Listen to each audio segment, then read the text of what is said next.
In a lot of my videos I say that software doesn't matter. It is you and the knowledge about the software that matters. Today we're going deep, gentlemen. After this video you will understand how the magic behind your renders works. Fun.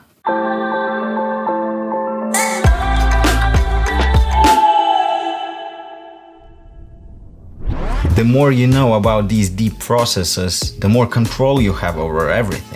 Over the look of your 3D scene and, more importantly, over the time it takes to render your 3D scene. First, in my talk about render engines, I briefly mentioned light in photography and cinematography. Let's briefly get back to that topic. Photos and videos are a result of our camera recording light. Humans have an ultimate sensor called eyes. That's why the light is the most important aspect, and it defines the look, the feel, the quality of your photos and videos. I have a big light source on my right. The rays this light emits are scattered across my room and reflected by other objects I have here. Each ray from this light source gets bounced billions of times before it gets to my camera sensor and gets recorded. You can imagine how many rays are there in this room right now, bouncing trillions of times. This is why real life looks so good. Good models, textures, materials, eternal variety of elements, and enormous amount of light bounces captured by our eyes or camera.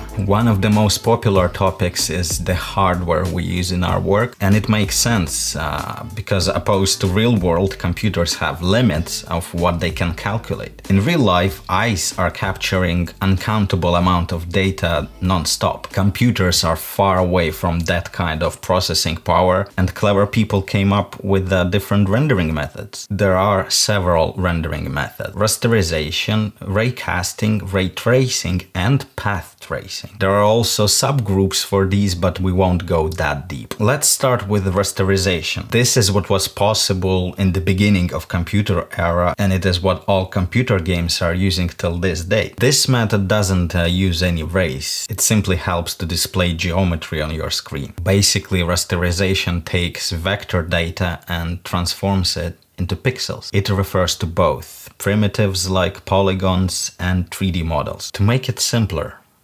3D model consists of polygons. Polygons are formed with points. Points are placed in space using different math. 3D scenes are using XYZ coordinates. Remember geometry in school? But your screen is flat 2D XY plane. For example, here is our camera. Imagine that this is our screen with pixels in it.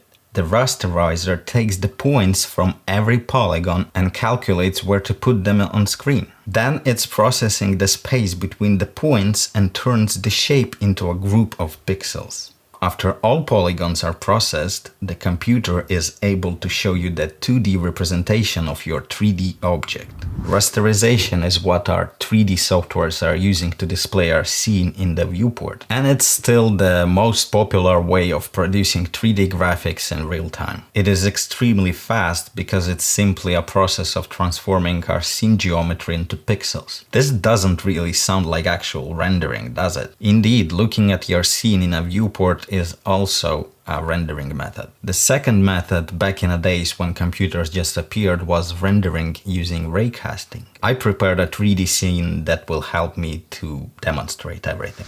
The rays are casted from the camera, one through every pixel. When the objects in the scene are intersected by the ray, the computer records the closest point to the camera and its color value that can be determined from a texture. Let's say we want our image to be 1000 by 1000 pixels resolution.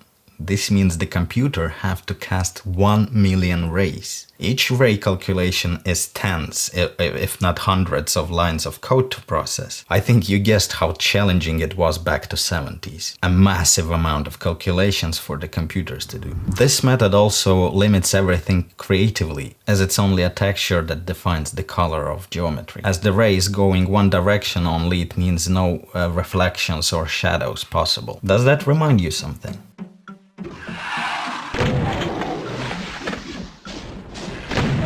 This flat look started to change in 1980 when a man called Turner Whitted turned ray casting into something different. Something revolutionary. Previously, Whitted made researches for nuclear power industry, and he was studying the behavior of light photons in space. So this clever man knew exactly how light behaves in real life. Let's look at our sample 3D scene again.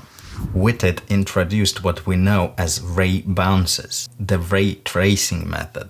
With this method, the computer is also sending a ray through every pixel, but when the ray hits an object, instead of recording the data straight away, the computer sends more rays, one to each light source from this intersection point to find out how these lights are affecting the color or brightness of this point. The point could now have shading and illumination data calculated. If that ray did meet another geometry on its way to light source, it means there is something blocking the light, and our intersection point should be darker as it lies in the shadow. If the object was reflective, the computer sent a new ray forward at a certain angle to check if there is another object which should be reflected in our intersection point, and so on, until the ray meets a light source. This was revolutionary because artists could finally art direct the scene. They could dictate the behavior of the rays by setting up the materials. A material dictates how light should be reflected, or maybe it's absorbed, or maybe the light goes through the material. There are billions of these bounces drawing our scene appearance. Over the years, this method got modified and improved, but still, it wasn't a simulation of reality. These calculations simulated only a reflection, refraction, and hard shadows. Hard shadows because the light in this method is a point in space to which rays are traveling. To get soft shadows, we have to cheat. To get global illumination, we have to cheat, and so on. It was a huge jump towards the photorealistic renders that we are familiar with nowadays, though. Ray tracing has been promised for years as a ultimate gaming experience, but even today's computers are too slow for this method to be calculated at 60 FPS. Technology is constantly evolving, and what we see in real-time renders nowadays is truly impressive. Just this year we have seen the Star Wars real-time ray tracing demo released by Unreal Engine.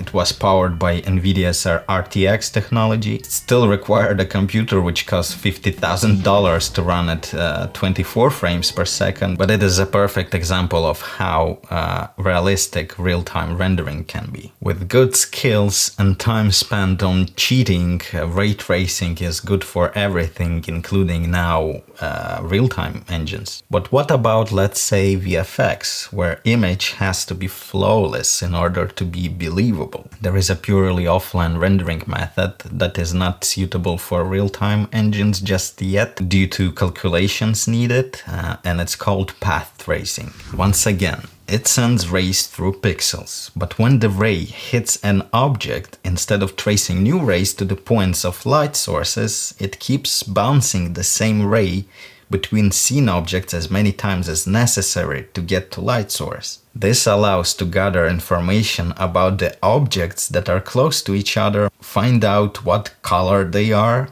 and if that color affects the previous object. In simple words, the rays are acting like light in a real world. This is why the path tracing engines care about size of the light, not only the position. Because every individual ray can hit a surface of their light. It is no longer restricted to a point. You will have your soft shadows calculated properly, color bleeding, like let's say if a colored object is intensely lit. Caustics, like fancy light reflections through the bottle. Nowadays, GPUs are getting more and more advanced, powering path tracing engines. And you can add many GPUs in one system, more than processors. This means you can render realistic scenes in the matter of seconds. But everything always depends on a lot of factors. For instance, I'm waiting for Octane 4 to be ready for production use because they're introducing the noise system. Noise in path tracing render engines is one of the most painful topics, and looks like Octane 4 eliminated that problem. But this is a topic for another video. How does it feel now when you know exactly what's going on behind your renders and how they are born? If you guys still have questions, feel free to use comment section. Thumbs up if that lecture was interesting to you. Subscribe if CG and VFX is something you're into. Thanks for watching, guys.